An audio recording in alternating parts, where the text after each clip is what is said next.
Tonight we will be reading the Passion, which comes from the Gospel of John, chapters 18 and 19. With each part of our reading, a candle will be extinguished until all 14 of these candles are extinguished, and then the Christ candle in the back of the altar will be the last candle. Jesus went forth with his disciples across the Kidron Valley, where there was a garden, which he and his disciples entered. Now Judas, who betrayed him, also knew the place, for Jesus often met there with his disciples. So Judas, procuring a band of soldiers and some officers from the chief priests and the Pharisees, went there with lanterns and torches and weapons. Then Jesus, knowing all that was to befall him, came forward and said to them, "Whom do you seek?" They answered him, "Jesus of Nazareth." Jesus said to them, "I am he." Judas, who betrayed him, was standing with them. When he said to them, "I am he," they drew back and fell to the ground. Again he asked them, "Whom do you seek?" And they said, "Jesus of Nazareth." Jesus answered, "I told you that I am he, so if you seek me, let these men go." This was to fulfill the word which he had spoken, "I did not lose a single one of those whom you gave me." Then Simon Peter, having a sword, drew it and struck the high priest's slave and cut off his right ear. The slave's name was Malchus. Jesus said to Peter, "Put your sword into its sheath. Shall I not drink the cup which the Father has given me?"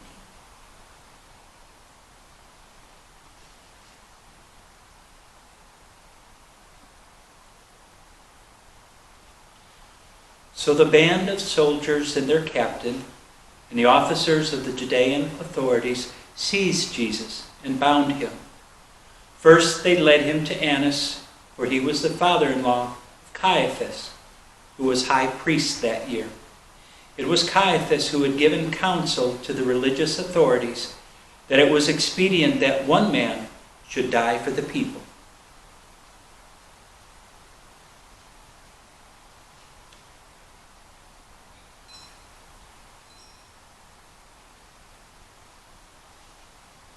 Simon Peter followed Jesus, and so did another disciple.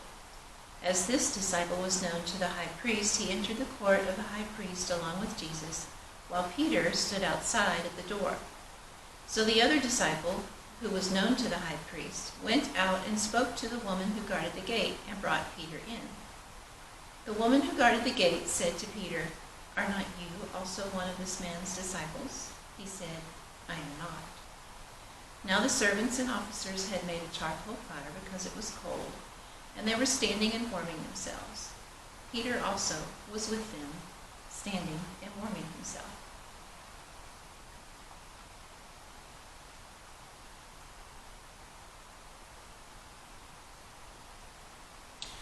The high priest then questioned Jesus about his disciples and his teaching. Jesus answered him, "I have spoken openly to the world.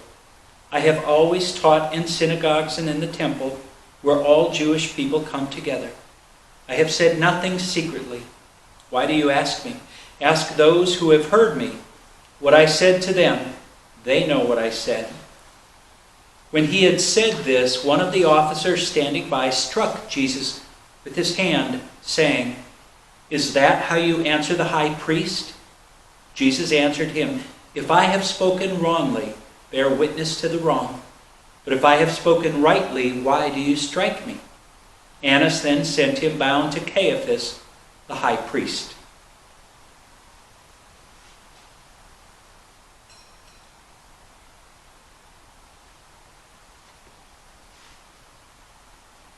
Now Simon Peter was standing and warming himself. They said to him, "Are not you also one of his disciples?" He denied it and said, "I am not." One of the servants of the high priest, a kinsman of the man whose ear Peter had cut off, asked, "Did I not see you in the garden with him?" Peter again denied it, and at once the cock crowed.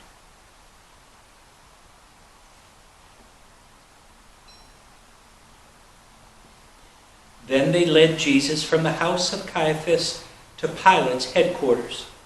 It was early.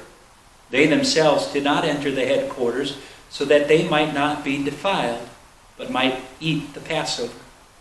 So Pilate went out to them and said, "What accusations do you bring against this man?" They answered him, "If this man were not an evildoer, would we not have handed him over?" Pilate said to them, "Take him yourselves and judge him by your own law." The religious authorities said to him, "It is not lawful for us to put any man to death." This was to fulfill the word which Jesus had spoken to show by what death he was to die.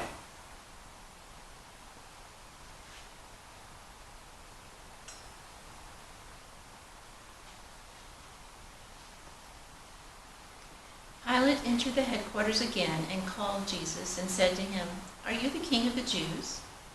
Jesus answered, "Do you say this of your own accord, or did others say it to you about me?" Pilate answered, "Am I a Jew? Your own nation and the chief priests have handed you over to me. What have you done?" Jesus answered, "My kingship is not of this world. If my kingship were of this world, my servants would fight, that I might not be handed over to the religious authorities. But my kingship is not from the world." Pilate said to him, "So you are a king?" Jesus answered, "You say that I am a king. For this I was born, and for this I have come into the world, to bear witness to the truth. Everyone who is of the truth hears my voice." Pilate said to him, "What is truth?"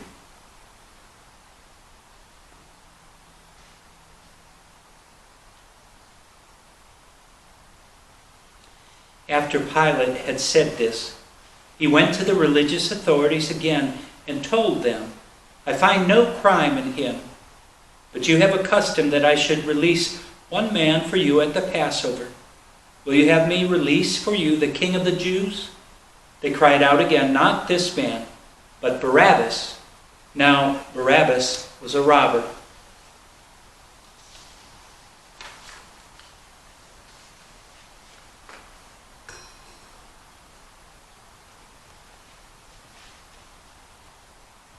Then Pilate took Jesus and scourged him, and the soldiers platted a crown of thorns and put it on his head, and arrayed him in a purple robe.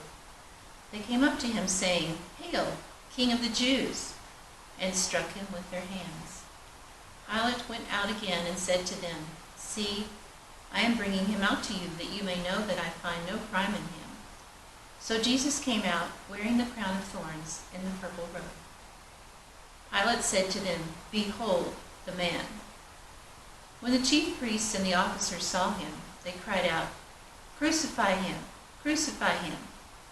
Pilate said to them, "Take him yourselves and crucify him, for I find no crime in him."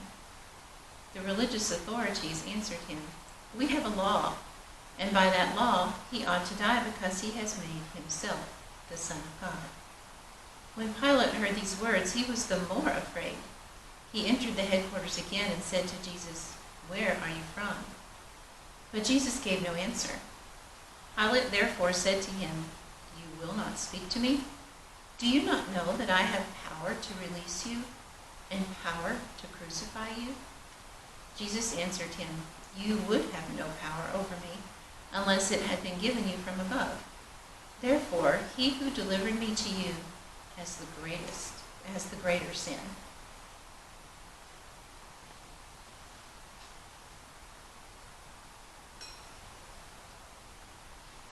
Upon this, Pilate sought to release him, but the religious authorities cried out, "If you release this man, you are not Caesar's friend. Everyone who makes himself a king sets himself against Caesar." When Pilate heard these words, he brought Jesus out and sat him on the judgment seat at a place called the Pavement, and in Hebrew, Gabbatha. Now was the day of the preparation of the Passover. It was about the 6th hour. He said to the religious authorities, "Behold your king." They cried out, "Away with him! Away with him! Crucify him!" Pilate said to them, "Shall I crucify your king?" The chief priests answered, "We have no king but Caesar." They handed him over to them to be crucified.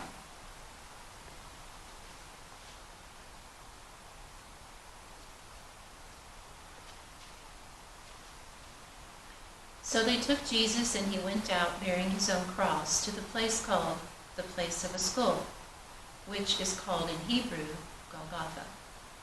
There they crucified him, and with him 2 others, one on either side, and Jesus between them. Pilate also wrote a title and put it on the cross. It read, Jesus of Nazareth, the King of the Jews. Many of the Judeans read this title, for the place where Jesus was crucified was near the city, and it was written in Hebrew, in Latin, and in Greek. The Jewish chief priests then said to Pilate, "Do not write the King of the Jews, but this man said, 'I am King of the Jews.'" Pilate answered, "What I have written, I have written."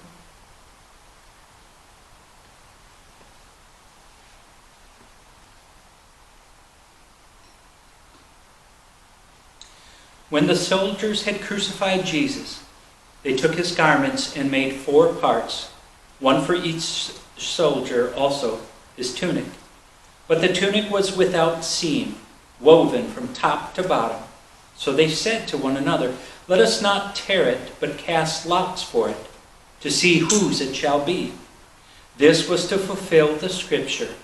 They parted my garments among them, and for my clothing they cast lots.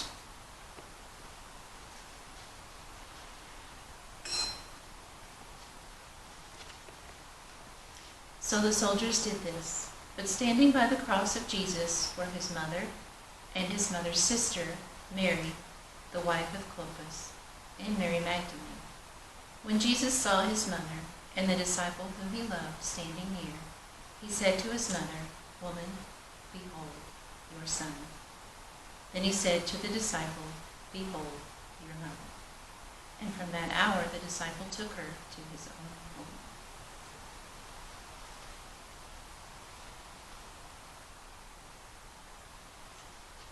After this, Jesus, knowing that all was now finished, said, to fulfill the scripture, "I thirst." A bowl of vinegar stood there, so they put a sponge full of the vinegar on hyssop and held it to his mouth. When Jesus had received the vinegar, he said, "It is finished." And he bowed his head and gave up his spirit.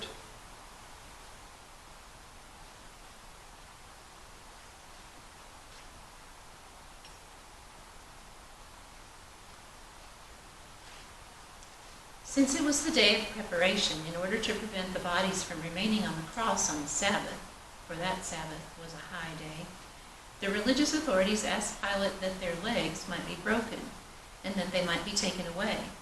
So the soldiers came and broke the legs of the first and of the other who had been crucified with him. But when they came to Jesus and saw that he was already dead, they did not break his legs.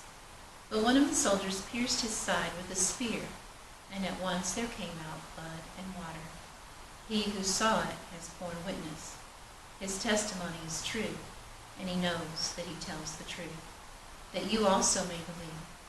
For these things took place that the scripture might be fulfilled. Not a bone of him shall be broken.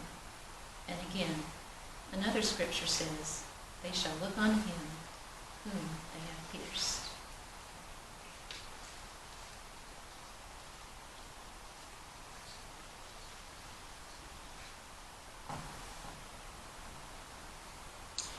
After this, Joseph of Arimathea, who was a disciple of Jesus, but secretly, for fear of the religious authorities, asked Pilate that he might take away the body of Jesus.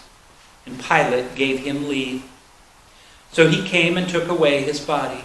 Nicodemus also, who had at first come to him by night, came bringing a mixture of myrrh and aloes, about 100 pounds weight.